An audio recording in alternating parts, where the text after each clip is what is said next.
Hello everyone, आप सभी का स्वागत है आपके अपने यूट्यूब चैनल आई फ्रॉम कैन आई टू आई कैन पर। मेरे पिछले वीडियोस पे काफ़ी सारे कमेंट्स और क्वेरीज आ रहे थे आप सभी के कि सर यूसेट का रिजल्ट कब तक आएगा, इससे रिलेटेड इन्फॉर्मेशन कोई हो तो बताइएगा। तो देखिए, उसी से रिलेटेड आज एक इम्पॉर्टेंट डिस्कशन मैं आपके साथ इस वीडियो में करूँगा। देखिए, मैंने पहले भी आपको बोला है कि आप कर्म करते जाइए, फल की चिंता मत करिए। आपने एग्ज़ाम दे दिया, ठीक है, आपने आंसर की चैलेंज कर दिया, उसके बाद अब रिजल्ट जब भी आएगा आता रहेगा। लेकिन फिर भी मैं आपकी भावनाओं को समझ सकता हूँ और ये भी समझ सकता हूँ कि आप काफ़ी ज़्यादा क्यूरियस और एक्साइटेड होंगे यूसेट के रिजल्ट को लेकर।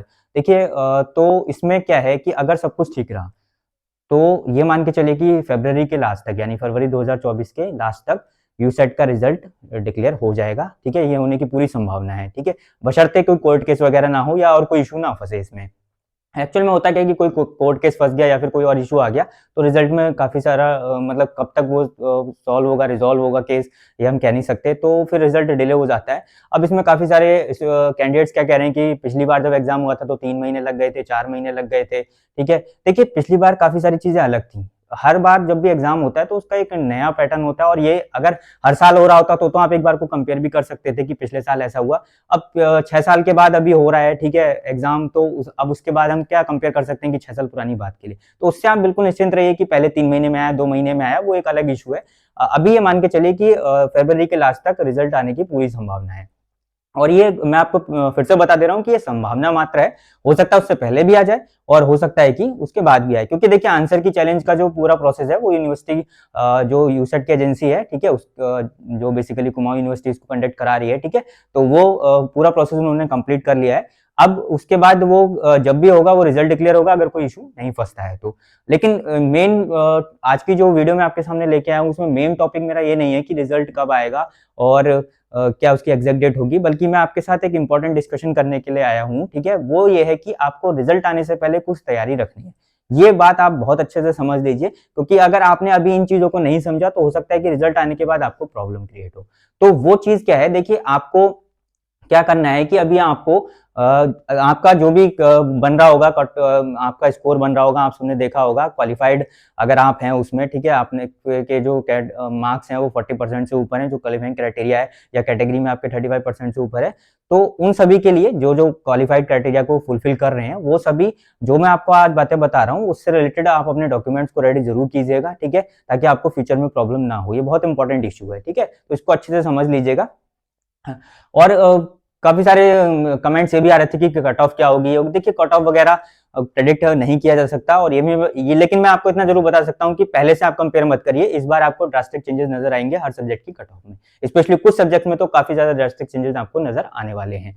अब बात कर लेते हैं कि डॉक्यूमेंट्स। देखिए, यूसेट का जो इन्फॉर्मेशन ब्रोशर है, अगर आपने उसको पढ़ा होगा तो उसमें क्लियरली मेंशन है कि जब भी इसका रिजल्ट डिक्लेयर होगा तो जो भी क्वालिफाइड कैंडिडेट्स होंगे, जो फाइनली क्वालिफाइड होंगे, यूसेट क्लियर जिनका होगा, ठीक है, उनको यूसेट एजेंसी क्या देगी, एक डेडलाइन देगी कि इतनी डेडलाइन में आपको क्या करना है, अपने डॉक्यूमेंट्स को सबमिट करना है। क्योंकि जब आपने फॉर्म भरा होगा तो आपने इसके साथ कोई भी डॉक्यूमेंट को सबमिट नहीं किया होगा, ना ही आपसे कोई भी डॉक्यूमेंट सबमिट करने को बोला गया होगा। अब क्या होगा कि जो लोग क्वालिफाई कर जाएंगे, ठीक है, उनका पूरा का पूरा जो प्रोसीजर होगा वो क्या होगा कि यूनिवर्सिटी के द्वारा आपको एक डेडलाइन दे दी जाएगी। उस डेडलाइन में आपको वो सारे डॉक्यूमेंट्स, जो अभी मैं आपको बताऊंगा कौन कौन से डॉक्यूमेंट्स हैं, वो सारे डॉक्यूमेंट्स आपको गजेटेड ऑफिसर से अटैच करवाकर वो सारे डॉक्यूमेंट्स बाय पोस्ट या फिर बाय हैंड आपको यूसेट एजेंसी को भेजने होंगे, ठीक है, यानी यूनिवर्सिटी में सबमिट करने होंगे। अब उसमें क्या होगा, जैसे कि आप देख रहे हैं कि जो कुमाऊं यूनिवर्सिटी का ट्रेंड चल रहा है, उसके अकॉर्डिंग अगर आप देखें तो आपको पता होगा कि आंसर की चैलेंज के लिए बहुत ही कम टाइम दिया गया, क्योंकि आपको पता है कि एक दिन तो सर्वर ऑन ही नहीं हुआ,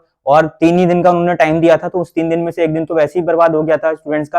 तो उसी को ध्यान में रखते हुए आप ये तैयारी अभी से कर लीजिए। पता चला कि आपका यूसेट क्लियर हो रहा है और आपके डॉक्यूमेंट्स इनकम्प्लीट है, जिस वजह से आपको सर्टिफिकेट रिलीज नहीं किया जाएगा। ऐसा इसलिए भी है, ये भी मैं आपको बता देता हूं, क्योंकि यूसेट के द्वारा जो आपको सर्टिफिकेट प्रोवाइड किया जाएगा, क्वालिफाइड सर्टिफिकेट, जो लोग भी उसमें फाइनली क्वालिफाइड होंगे, ठीक है, वो ऑफलाइन ही माध्यम से किया जाएगा, ऑनलाइन नहीं किया जाएगा। जबकि यूजीसी और सीएसआईआर में आप देखते होंगे वो ऑनलाइन भी होता है, लेकिन यूसेट में वो आपको ऑफलाइन ही मिलेगा। उसके लिए आपको डॉक्यूमेंट सबमिट करने पड़ेंगे, तभी जाकर वो रिलीज होगा, ठीक है।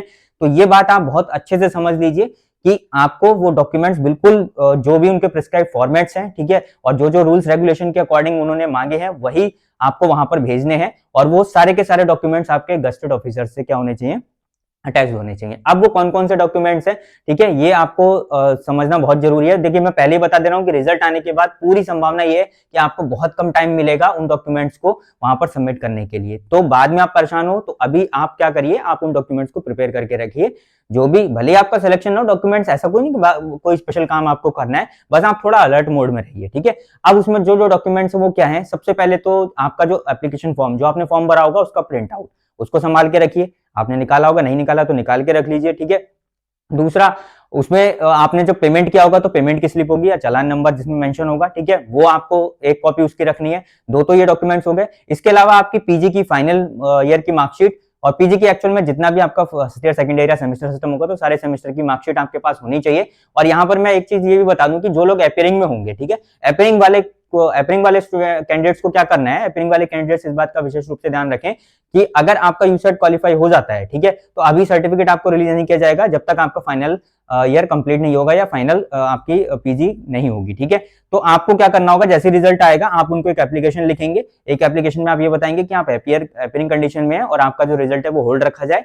और जैसे ही आप उसको अपने पीजी को कंप्लीट करेंगे देन आप वो डॉक्यूमेंट्स प्रोवाइड करेंगे, तब वो सर्टिफिकेट आपको दे देंगे। तो ये एप्लीकेशन आप जरूर भेजिएगा जो लोग एपियरिंग में होंगे और जिनका क्वालिफाई होगा। ये बात मैं आपको बहुत ही स्पेशली बता दे रहा हूँ। काफी सारे स्टूडेंट्स कम्युनिकेट नहीं करते हैं, उनके साथ कोई भी करस्पॉन्डेंस नहीं करते हैं, तो वो ये मान लेते हैं कि आपके थ्रू कोई करस्पॉन्डेंस नहीं किया गया तो आपका जो सर्टिफिकेट होता है वहीं पर पड़ा रहता है, ठीक है। और वो बाद में आपको बहुत ज्यादा प्रॉब्लम होगी क्योंकि जैसे जैसे टाइम बढ़ता जाएगा, अगर आप 1 साल बाद लेने जाएंगे तो पता चला आपको मिल ही नहीं रहा है वो, ठीक है, या फिर आपको बहुत सारी परेशानी उठानी पड़ेगी। तो आप जो एपियरिंग वाले स्टूडेंट्स हैं उनके लिए मैं बता रहा हूँ, जो एपियरिंग में होंगे वो इस प्रोसेस को जरूर फॉलो कर लें कि एक एप्लीकेशन जरूर भेज दें अगर उनका यूसेट क्वालिफाई होता है, और उसका प्रूफ भी अपने पास रखेंगे, ठीक है। अब तो दो चीजें तो आपकी ये हो गई कि आपको एप्लीकेशन जो फॉर्म है उसका प्रिंट आउट, चालान का प्रिंट आउट या पेमेंट की जो स्लिप होगी। तीसरा आपका क्या है कि इसमें जो पीजी की मार्कशीट आपके पास होगी वो मार्कशीट सारी आप उसी ऑर्डर में आप प्रिपेयर करके रखिए, गेस्टेड ऑफिसर से उसको अटैच करा लीजिए। और एक चीज और ध्यान रखिएगा, अगर किसी के मार्कशीट वगैरह किसी की कोई इनकम्प्लीट है तो अभी आपको टाइम मिल रहा है, उस प्रोसेस को अपनी यूनिवर्सिटी या जिस भी कॉलेज में आप पढ़ते हो वहां से उसको सही करा लीजिए इस ड्यूरेशन में, ठीक है। बाद में भाग दौड़ करने से अच्छा है कि आप इसको अभी काम निपटा लीजिए।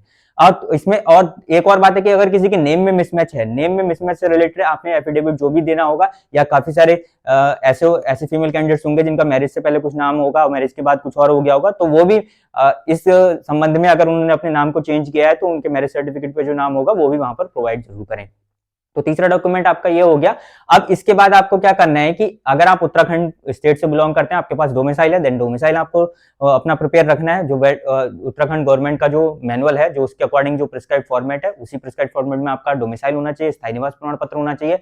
उसके अलावा आपका अगर आप कैटेगरी से बिलोंग करते हैं, SC ST OBC, तो कैटेगरी वाले स्टूडेंट स्पेशली ध्यान रखें कि कैटेगरी से उन्होंने क्या कर रखा है, आप अगर इन्फॉर्मेशन ब्रोशर को देखेंगे तो वहां पर एक प्रिस्क्राइब फॉर्मेट दे रखा है, आप उस प्रिस्क्राइब फॉर्मेट में अपना कैटेगरी का सर्टिफिकेट बनवा लीजिए। देखिए SC और ST का जो भी सर्टिफिकेट पहले बना होगा वो चल जाएगा, उसमें रिन्यू की कोई जरूरत नहीं होती है। लेकिन ओबीसी कैंडिडेट्स यहां पर ध्यान रखें कि ओबीसी कैंडिडेट्स का वही सर्टिफिकेट वैलिड होगा जो 1 साल से पुराना नहीं होगा। तो अगर आपके पास ओबीसी का 1 साल के अंदर का सर्टिफिकेट है तभी वो अलाउड होगा, तभी आपको ओबीसी नॉन क्रीमिलियर कैटेगरी में सम्मिलित किया जाएगा, अदरवाइज आप जनरल में काउंट होंगे। तो ओबीसी स्टूडेंट्स यहाँ पर विशेष रूप से ध्यान रखें कि 1 साल की ड्यूरेशन का, यानी जब भी अभी से आप मान लीजिए, या एग्जाम जब आपके पास जब भी रिजल्ट आएगा उसके एक साल के अंदर का सर्टिफिकेट आपके पास होना जरूरी है। नहीं है तो आप उसको रिन्यू करा लीजिए, और जो फॉर्मेट उन्होंने दिया है उस फॉर्मेट में आप लेके जाइए तहसील वगैरह में आप, या जब जाएंगे तो आप वहां पर बता दीजिए कि हमें इस फॉर्मेट में चाहिए, वहां पर उसको बना देते हैं। नहीं भी बताएंगे तो अगर आपके पास 1 साल की ड्यूरेशन का होगा तो वो कंसिडर हो जाएगा, लेकिन 1 साल से पुराना अगर ओबीसी का सर्टिफिकेट है तो वो वैलिड नहीं होगा, ये मैं आपको स्पेशली बता देता हूँ, ठीक है।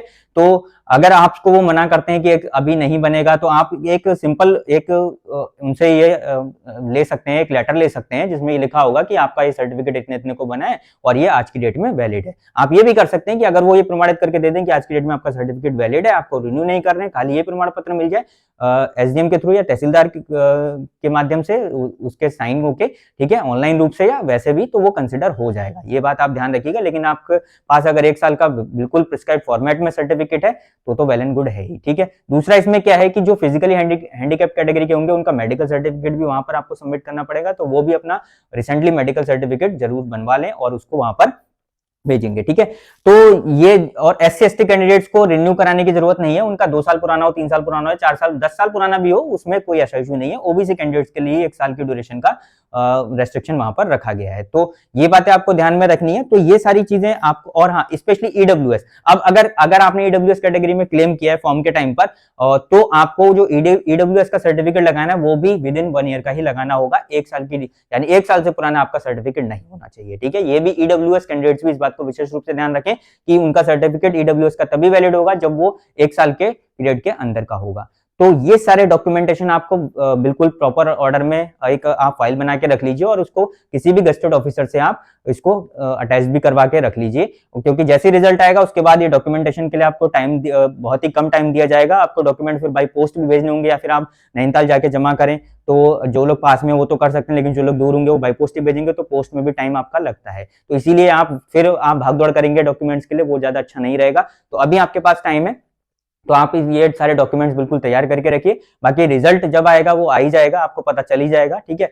और अगर आपको ये वीडियो अच्छा लगा हो तो आप इसको लाइक और शेयर जरूर कीजिएगा, ताकि ज्यादा से ज्यादा कैंडिडेट्स को इसकी मदद मिल सके। और ये ऐसा भी करना जरूरी है, इसलिए भी जरूरी है क्योंकि देखिए ये सारे पर्पस जो मैं आपको इन्फॉर्मेशन दे रहा हूँ वो एक हेल्प की तरह से ही दे रहा हूँ। अगर आपको कोई भी हेल्प चाहिए हो या किसी भी टाइप का आपके मन में क्वेरी चल रहा हो तो आप कमेंट जरूर करिए, ठीक है। मैं उस कमेंट के माध्यम से जितना पॉसिबल होगा उसको दूर करने की कोशिश करूंगा। और इस वीडियो को शेयर कीजिएगा, because sharing is caring. Thank you.